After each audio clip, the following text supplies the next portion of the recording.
अस्सलामु अलैकुम वरहमतुल्लाहि वबरकातुहू। क्या आप जानते हैं कि एक नमाजी शख्स के आगे से गुज़रना कैसा है? कि जैसा एक इंसान नमाज पढ़ रहा है और हम उसके आगे से उसके सामने से गुज़र जा रहे हैं तो कैसा है, और रसूलुल्लाह सल्लल्लाहु अलैहि वसल्लम ने इस पर क्या इरशाद फरमाया है। वीडियो को आखिर तक ज़रूर देखिएगा और इसे सब्सक्राइब और फॉलो करना बिल्कुल भी मत भूलिएगा और अपने दोस्तों के पास ज़रूर शेयर कीजिएगा कि शायद कोई ऐसा करता हो या हमसे जाने अनजाने में ये गलती हो गई है तो शायद आगे ज़िंदगी में अब ना करे। इसलिए दोस्तों के पास ज़रूर शेयर कीजिएगा और जाते जाते एक लाइक और प्यारा सा कमेंट ज़रूर करते हो जाइएगा। चलिए वीडियो शुरू करती हूँ। बिस्मिल्लाहिर्रहमानिर्रहीम। शुरू करती हूँ अल्लाह के नाम से जो बहुत मेहरबान निहायत रहम करने वाला है।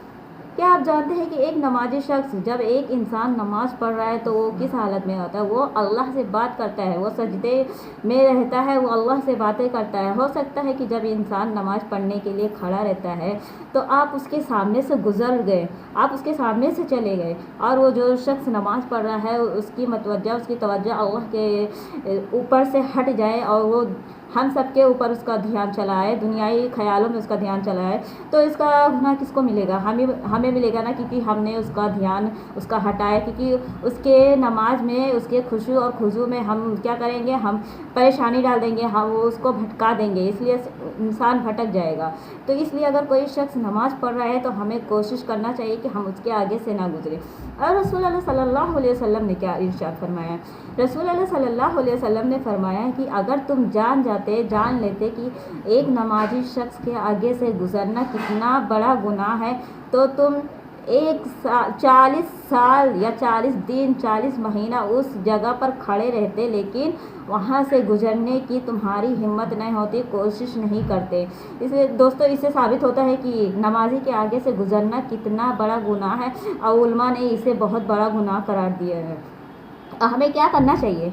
हमें ये कोशिश करना चाहिए कि अगर इंसान, कोई शख्स मान लीजिए घर में या मस्जिद में नमाज़ पढ़ रहा है तो उस हालत में अगर हमें कहीं जाना भी है, हमारे पास जगह नहीं है, तो अगर आप मस्जिद में हैं, कोई शख्स नमाज़ पढ़ रहा है और जगह पूरा फुल है, भरा हुआ है और आपको रास्ता नहीं मिल रहा है, आपको जाना है, तो आप हो सकता है उसके पीछे से चले जाइए, लेकिन उसके सामने से मत जाइए। और अगर कोई शख्स घर में पढ़ रहा है और कहीं जगह ना, तो हो सके आप उसी जगह पर खड़े रहे कुछ देर के लिए, क्योंकि नमाज का वक्त कितना रहता है? ज़्यादा से ज़्यादा 10 मिनट 8 मिनट का रहता है, इसलिए उस वक्त तक वहाँ इंतज़ार कर ले, लेकिन वहाँ से आगे बिल्कुल ना जाए। और हमें क्या करना चाहिए इस पे?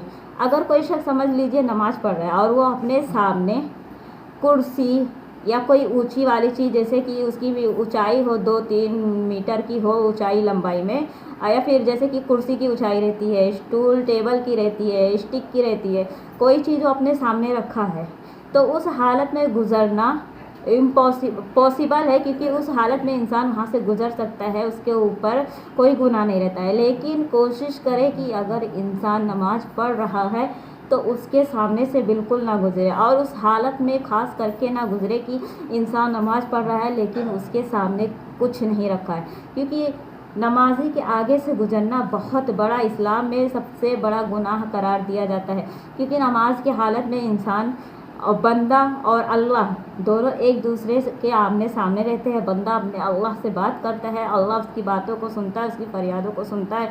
इसलिए अगर शायद हम उसके आगे से चले जाते हैं तो हमसे ये गुनाह हो जाता है और उसके नमाजी के शख्स के ध्यान से अल्लाह की तरफ से वो तवज्जो जो लगाया रहता है, उसकी ध्यान जो रहता है वो शायद हट जाए। फिर अगर उसका ध्यान हट जाएगा, हम उसके सामने से गुजर जाएंगे, तो उसका इल्ज़ाम, उसका गुनाह किसके ऊपर आएगा? हमारे ही ऊपर आएगा ना। तो इसीलिए हम कोशिश ये करें कि जब तक वो इंसान नमाज़ पढ़ रहा है, जब तक वो नमाजी शख्स उस वक्त नमाज़ पढ़ रहा है, तो कोशिश करे कि अगर उसके सामने कोई चीज़ ना हो तो वहाँ से बिल्कुल भी ना गुज़रे, वो आप उसी जगह पे खड़े हो जाए। क्योंकि मुझे तो लगता है कि नमाज से इम्पोर्टेंट ज़रूरी कोई चीज़ नहीं रहती, क्योंकि अगर आप नमाज से पहले किसी को इम्पोर्टेंट देते हो तो आपके लिए बखील का काम है। समझो एक गलत इंसान, एक गलत निशानी है अगर आप नमाज से पहले कोई चीज़ को इम्पोर्टेंट देते हैं। इसीलिए नमाज से पहले ज़रूरी कोई चीज़ नहीं। आपको कहीं जाना भी हो, कितनी भी इम्पोर्टेंट चीज़ हो, कितनी भी इम्पोर्टेंट बात हो, کہ آپ کو جیسے کہ پریشانی ہو رہی، گھائی ہو رہی، جلدی ہو رہی، انسان بولتا ہے کہ مجھے جلدی ہے، کہیں جانا ہے، اور فلاں شخص نماز پڑھ رہا ہے، تو پھر بھی آپ اس وقت تک وہاں کھڑے رہ کر ویٹ کیجئے، بیٹھ جائیے، لیکن وہاں سے آگے بالکل بھی مت جائیے، کیونکہ اگر آپ وہاں سے آگے چلے جاتے ہیں تو اس کا سارا گناہ آپ کے اوپر آئے گا۔ اور اسی لیے آپ کوشش کریں کہ جب بھی کہیں بھی آپ دیکھیں، کہیں بھی باہر ہو، مسجد میں ہو، گھر میں ہو، کہیں پہ بھی اگر کوئی شخص نماز پڑھ رہا ہے تو کوشش کرے کہ اس کے آگے سے بالکل بھی نہ جائے، بالکل بھی نہ گزرے، وہاں سے کھڑے رہے، اور اگر آپ کو راستہ ملتا ہے تو اس کے پیچھے سے چلے جائیے، لیکن اس کے سامنے سے بالکل مت بن جائیے گا۔ دوستوں اس ویڈیو کو زیادہ سے زیادہ جتنا ہو سکے اپنے دوستوں میں ضرور شیئر کیجیے گا، کیونکہ یہ بات جاننا سب کے لیے بہت ضروری ہے، کیونکہ انسان یہ غلطیاں اکثر اپنی زندگی میں کر رہا ہے کہ کوئی نماز پڑھتا ہے ہم اس کے سامنے سے گزر جاتے ہیں، اس لیے ویڈیو کو ضرور شیئر کیجیے گا جتنا ہو سکے کہ سب کو یہ بات کا پتہ چلے، اور میری ویڈیو کو سبسکرائب اور فالو کرنا بالکل بھی مت بھولیے گا، اور جاتے جاتے اپنی رائے ضرور دیتے ہوئے جائے گا کہ جو بات میں نے کہی بالکل صحیح کہی۔ آپ ضرور کومنٹ میں لکھیے گا کہ ہم ضرور اس پر عمل کریں گے، کہ ہم نماز کے آگے سے بالکل نہیں گزریں گے، اور ایک پیارا سا لائک ضرور کرتے ہوئے جائے گا۔ تب تک کے لیے اپنا خیال رکھیے، اپنے پریوار کا خیال رکھیے، اپنا خوش رہیے، سب کو خوش رکھنے کی کوشش کیجیے۔ ملتے ہیں اگلے ویڈیو میں، اللہ حافظ۔